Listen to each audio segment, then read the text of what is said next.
Video में आप बात करने वाले हैं किसी भी स्टॉक को कब बाई करना चाहिए और कब सेल करना चाहिए। राइट, अगर आप बाई करते हैं तो उसी के बारे में डिस्कस करेंगे। सबसे पहले हम बात करते हैं कि लॉस से हम कैसे बचें, तो उसी के बारे में बात करेंगे। चलिए बात करें। तो इस वीडियो में हम डिस्कस करेंगे 7 to 8% रूल। तो हमारा 7 to 8% रूल क्या कहता है, आपको जो फॉलो करना है एकदम डिसिप्लिन के अकॉर्डिंग। अगर आप पास डिसिप्लिन नहीं है तो फिर आपको लॉस लगेगा ही। तो हमारे पास 7 to 8% रूल है एक, तो मैं उसके बारे में आपको बताना चाहता हूँ कि जैसा कि आप ये स्टॉक देख रहे हैं SGVN, राइट, 1 मंथ का लेते हैं। मान लीजिए किसी ने यहाँ पे एंट्री करी 143 में, ठीक है, वो यहाँ पे गिरा, इसने तो उतना ज़्यादा नहीं गिरा, राइट। तो 1 मंथ में मान लीजिए कि यहाँ पे करा और 10% मतलब 7% पे भी उसने नहीं बेचा, तो देख रहे हैं कि उसको टोटल कितना परसेंट लॉस हो चुका है। अभी तक 10% का लॉस हो चुका है।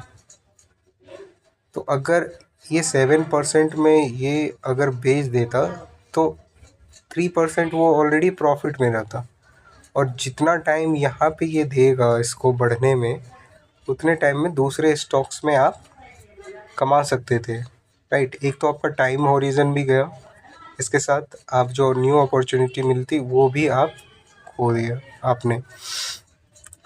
तो आपको स्ट्रिक्टली फॉलो करना है। मैं लास्ट में ये भी बताऊंगा कि आपको स्टॉप लॉस कैसे लगाना है, राइट।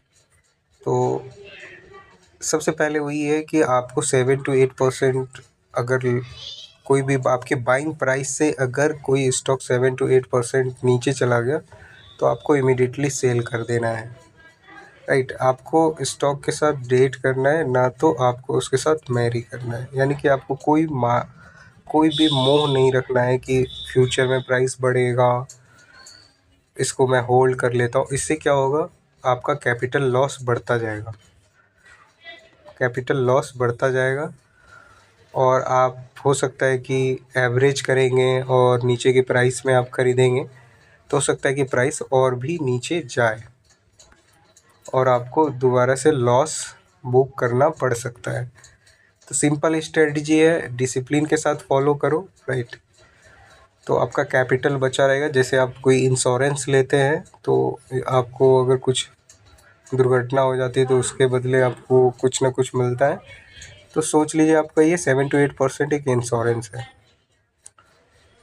तो अब नेक्स्ट हम बात करेंगे कि आपको अगर प्राइस जब अगर आपने एंट्री ली तो एंट्री लेना है आपको फंडामेंटली और चार्ट दोनों देखना है। एंट्री पॉइंट आपका ये रहेगा कि फंडामेंटल भी आपको देखना है, दूसरा आपको चार्ट भी देखना है।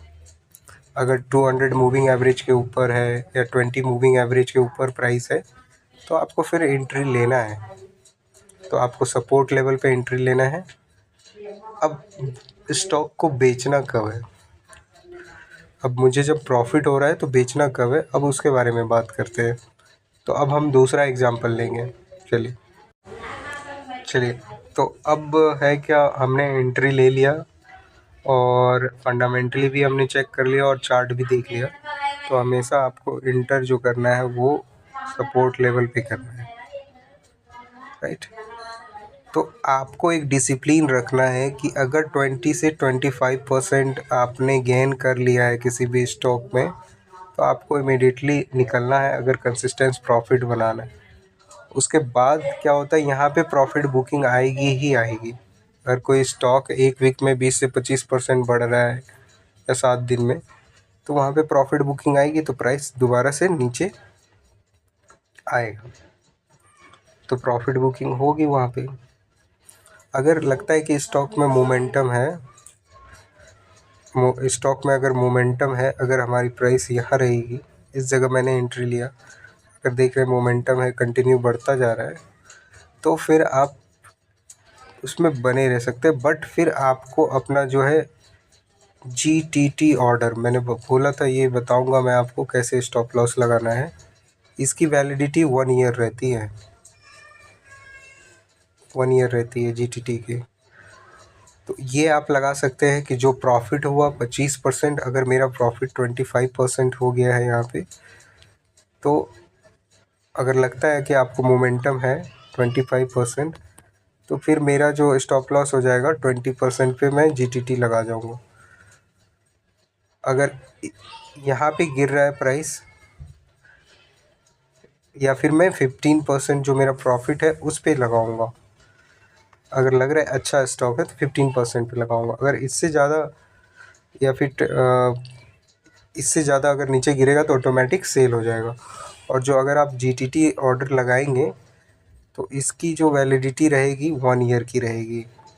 तो इस तरीके से आप कंसिस्टेंट प्रॉफिट बना सकते हैं अगर एक डिसिप्लिन के साथ आप करते हैं तो। ये एक छोटा सा वीडियो था। अगर वीडियो आपको पसंद आए तो लाइक और सब्सक्राइब करें, शेयर करें। मिलते हैं नेक्स्ट वीडियो में। तो बस यही एक हमारा छोटा सा रूल था, 7 to 8% रूल। अगर आपके पास कैपिटल छोटा है तो आप इसको डिसिप्लिन के साथ यूज़ करें। ये वीडियो सिर्फ एजुकेशन पर्पस के लिए बनाया गया था। मिलते हैं नेक्स्ट वीडियो में, तब तक के लिए थैंक यू।